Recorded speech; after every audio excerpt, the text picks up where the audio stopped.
Well, let's stick with this story for the time being. Joining us now is Monique Clesca. She's a writer and human rights advocate from Haiti and joins us from the capital, Port-au-Prince. Monique, thank you very much for being with us. It's just after 9 p.m. with you in Haiti. What's the picture where you are? Well, the picture where I am is quiet.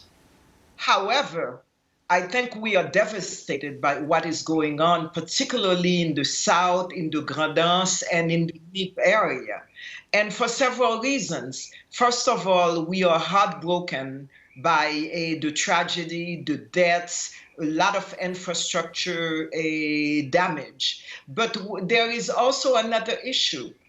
The area that is really mostly affected is an area that is cut off from the capital city. So whatever assistance must flow, it must go through gang territories. It's almost like the gangs have to give you safe passage. And it is also due to the lack of good governance that we are in this situation. So the massive insecurity will make things much more difficult to bring assistance to the ones who need it most. And I think that is a big issue.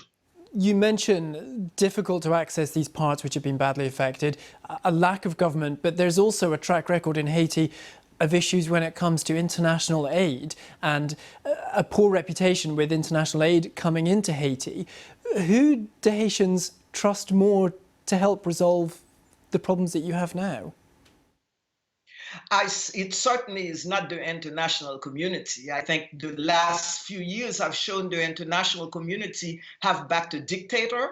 The international community has really not backed the Haitian people. And I think that has to change. And I think one of the lessons learned from the earthquake, the assistance that was given from the earthquake in 2010, is that the assistance was done.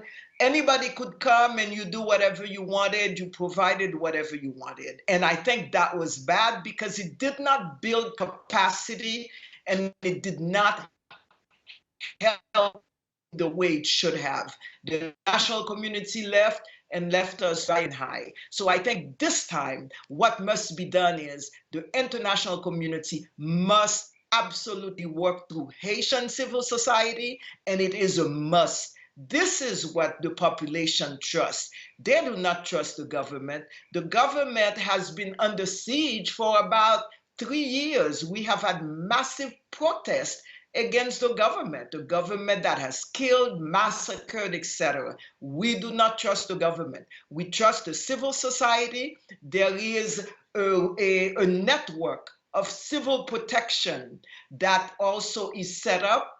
There are consultation tables where you have political and a civil society in the different departments, and I think aid can flow through them and could flow through civil society organizations. And I think that is what must be done, and not the international community telling us, this is what you need, this is what you need. We do not want that.